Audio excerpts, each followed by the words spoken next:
picture this. Uh, you're out there exploring space, right? You're charting new territories, you're searching for new worlds, and suddenly you stumble upon a star. Not just any star, though. This one is a red dwarf, much smaller and cooler than our own sun. It's called TRAPPIST-1. TRAPPIST-1. Okay, so what's so special about this little star? Well, get this. It's got not one, not two, but 7 Earth-sized planets orbiting it. 7 planets. Hold on, I got to wrap my head around that. So 7 Earth-sized planets orbiting this one little red dwarf star. What are the chances of that? And here's the kicker. 3 of those planets, they're nestled right in the habitable zone. The habitable zone meaning? Meaning they're at just the right distance from the star for liquid water to potentially exist. Liquid water. That's the key ingredient for life as we know it. Exactly. So you can imagine why astronomers are so excited about this system. I can only imagine. This is huge. And to think TRAPPIST-1 is relatively close to us, too. Yeah, just a hop, skip, and a jump away in cosmic terms, only about 39 light years. Practically next door.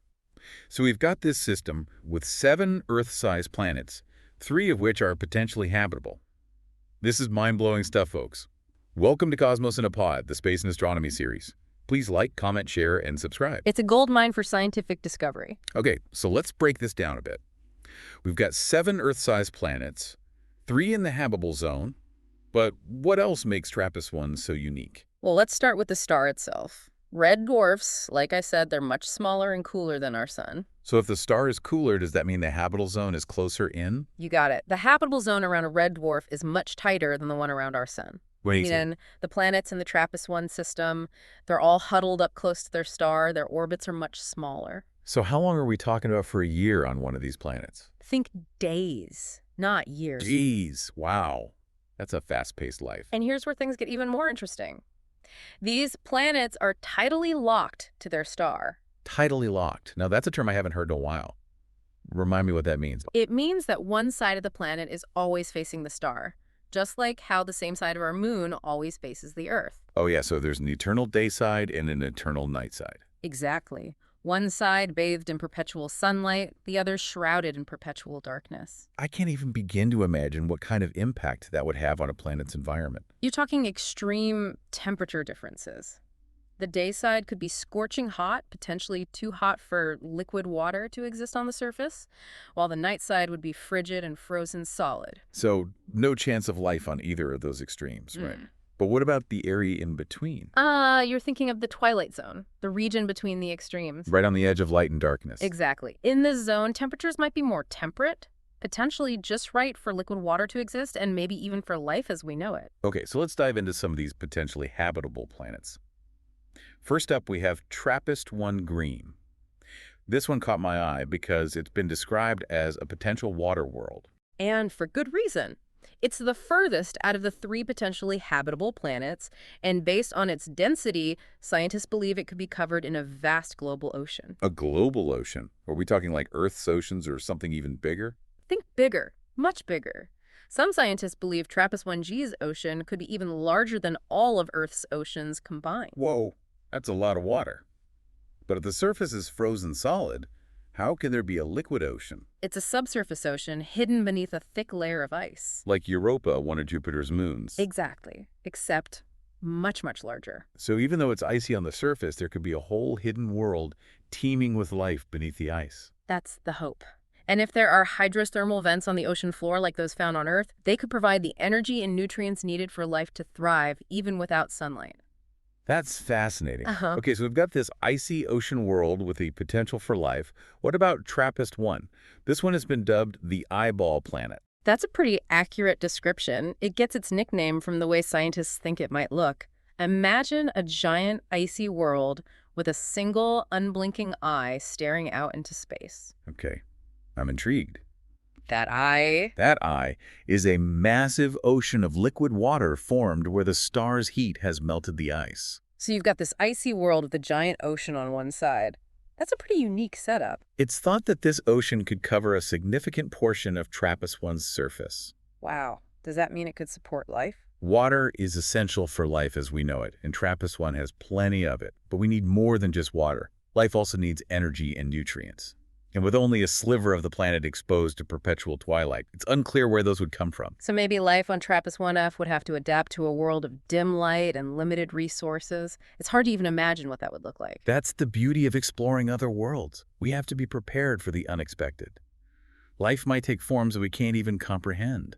Okay, so we've got the icy TRAPPIST-1G and the watery TRAPPIST-1. What about TRAPPIST-1? What's the story with this one? TRAPPIST-1Ds is a bit of an enigma. It's smaller than the other two and thought to have a dense atmosphere, possibly rich in water vapor. So a steamy, humid world. You could say that, think of it as a planet-sized sauna.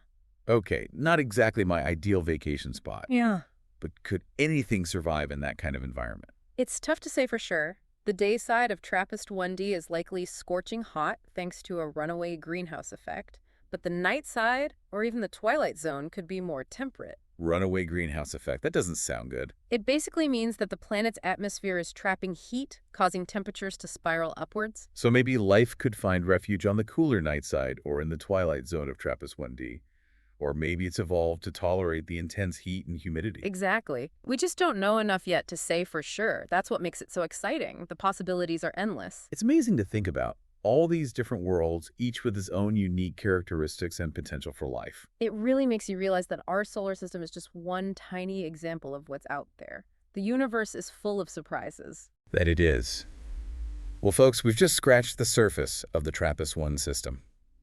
Stay tuned for part 2, where we'll delve even deeper into these fascinating planets and explore the possibility of alien life. It really is. And speaking of surprises, we haven't even gotten to the most Earth-like planet in the TRAPPIST-1 system yet. Ah, yes, TRAPPIST-1M. This one is the real showstopper. Okay, I'm all ears. What makes TRAPPIST-1M so special? Well, for starters, it's almost the same size and density as Earth. So it's got that Earth-like feel to it. What else? It receives a similar amount of energy from its star as Earth does from the sun, even though TRAPPIST-1 is a much cooler star. So not too hot, not too cold. Sounds pretty comfortable. And the best part, it's right smack dab in the middle of the habitable zone. Prime real estate for life. You could say that out of all the planets in the TRAPPIST-1 system, TRAPPIST-1 has the highest probability of having liquid water on its surface. Liquid water in Earth-like conditions. Could this be the one?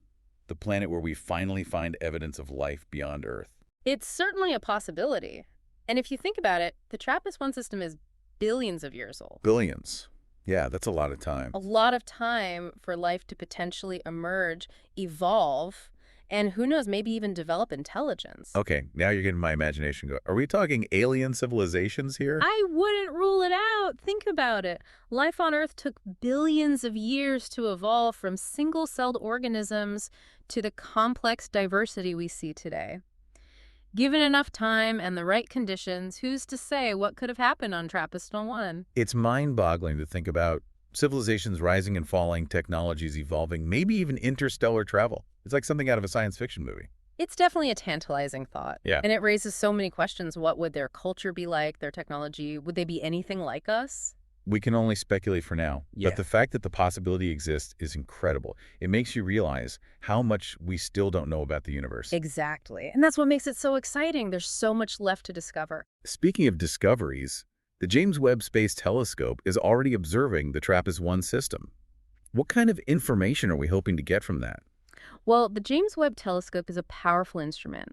It can analyze the atmospheres of these planets, looking for signs of what we call biosignatures. Biosignatures, meaning chemical compounds that could indicate the presence of life, like Yes. oxygen, methane, ozone, things like that. So if we detect these gases in the atmosphere of TRAPPIST-1A, it would be a pretty strong hint that something's alive down there. It would be a huge breakthrough. It wouldn't be definitive proof of life, of course, but it would be a very compelling piece of evidence. This is getting me really excited. It feels like we're on the verge of some major discoveries. We are. The next few decades are going to be a golden age for exoplanet research.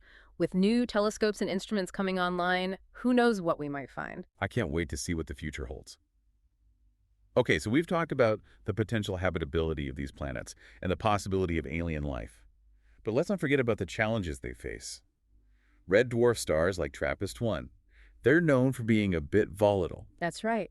They can unleash powerful flares much more intense than anything our sun produces. And these flares, they can be pretty destructive, right? They can. They release bursts of high-energy radiation that could strip away a planet's atmosphere over time. So even if a planet starts out with a nice thick atmosphere, These flares could erode it away, leaving the surface exposed to the harshness of space. Exactly. It's one of the biggest challenges for life around red dwarf stars. But wait a minute.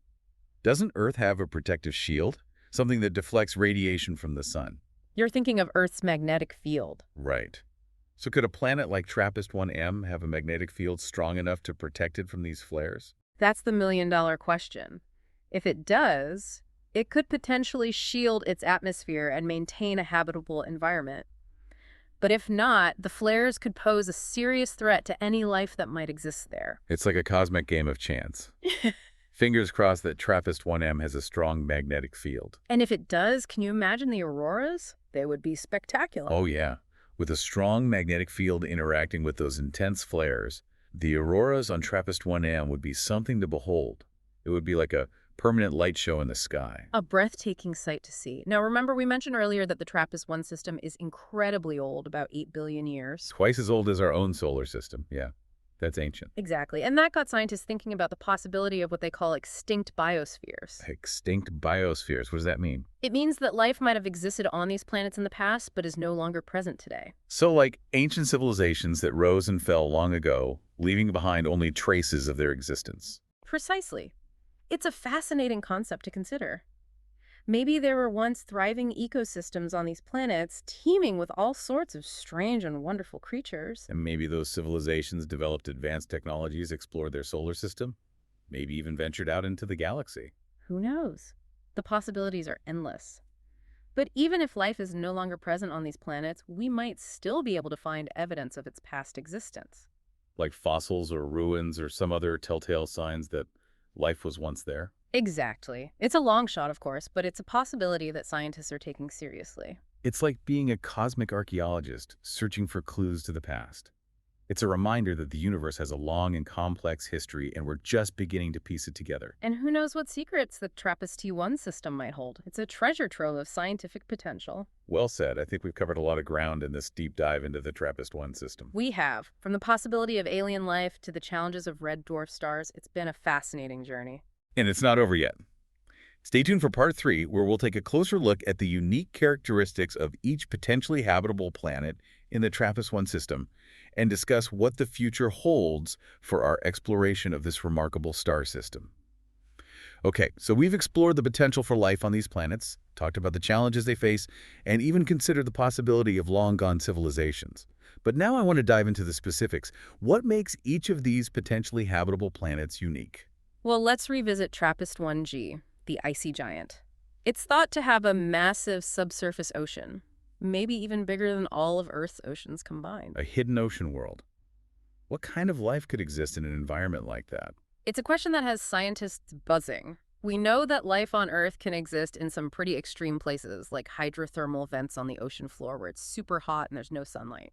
You're saying that even without sunlight, life could find a way to thrive down there? Absolutely. Life is incredibly resilient and adaptable. We've seen it firsthand here on Earth, and there's no reason to think it couldn't exist in similar environments on other planets. That's mind-blowing. Okay, what about TRAPPIST-1f, the eyeball planet? What sets it apart? Well, besides its striking appearance with that giant ocean staring out into space, TRAPPIST-1f is intriguing because it's right on the edge of the habitable zone. So it's a world of contrasts. You could say that the conditions on TRAPPIST-1f could be really diverse, with regions of ice-liquid water and maybe even some land. Could there be life that's adapted to those different environments? It's certainly possible. Imagine creatures that migrate between the icy areas and the warmer waters following the shifting seasons. Or maybe life has evolved to thrive in that perpetual Twilight Zone where the light is always dim. It's fascinating to think about. It really is. And then there's TRAPPIST-1, the mysterious one with the thick, steamy atmosphere. What are the chances of life on a planet like that? TRAPPIST-1s is a bit of a wild card. That thick atmosphere could trap a lot of heat, making the surface incredibly hot and potentially uninhabitable. But as we discussed earlier, there's a chance that the night side of the planet could be cooler and more hospitable. So maybe life could be hiding in the shadows of TRAPPIST-1. Or maybe it's evolved to withstand the intense heat and humidity. Exactly. We just don't have enough information yet. But that's what makes it so exciting. The possibilities are endless. It's amazing to think about all these different worlds, each with its own unique set of characteristics and the potential for life. But let's not forget the star of the show, TRAPPIST-1m, the most Earth-like planet in the system. TRAPPIST-1m is still our best bet for finding life as we know it. Its size, density, and location in the habitable zone make it a prime target for future study. It's possible that it has oceans, continents, and an atmosphere similar to our own. So if we were to send a mission to the TRAPPIST-1 system, that's where we'd want to land. Absolutely. TRAPPIST-1n is the crown jewel of this system. It holds the greatest potential for helping us answer that age-old question: are we alone in the universe? It's incredible to think that one day we might have the technology to send a probe or even a manned mission to a scarce system like this. Right. What would we find? It's a question that sparks the imagination. What we've learned about TRAPPIST-1 so far is just a glimpse into the vastness and diversity of the universe. Who knows what other wonders are out there waiting to be discovered? Well, I, for one, can't wait to find out. But for now, let's bring it back down to Earth. What can we learn from studying a system like TRAPPIST-1? What does it teach us about our own planet? It gives us perspective. Studying other planetary systems, especially ones that are so different from our own, helps us understand the delicate balance that makes life on Earth possible. By looking outward, we gain a deeper understanding of ourselves. Exactly. We realize that Earth is just one tiny speck in a vast and ancient universe, and that our planet is a precious and unique place. It's a humbling thought, but it's also incredibly inspiring. It makes you want to go out and explore to learn more about the universe and our place in it. The universe is full of wonders, and we've only just begun to explore them. Well said. The discovery of TRAPPIST-1 has opened up a whole new chapter in the search for life beyond Earth. It's a reminder that we are not alone in the universe, that there are other worlds out there, and that the possibilities are truly endless. So keep looking up, keep exploring, and never stop wondering what's out there. The universe is full of surprises. We may not have all the answers yet, but that's what makes the journey of discovery so exciting. And speaking of journeys, don't forget to follow and subscribe to Cosmos in a Pod for more fascinating explorations of the cosmos. And be sure to check out our YouTube channel for stunning visuals of TRAPPIST-1 and other celestial wonders. Clear skies and happy stargazing, everyone.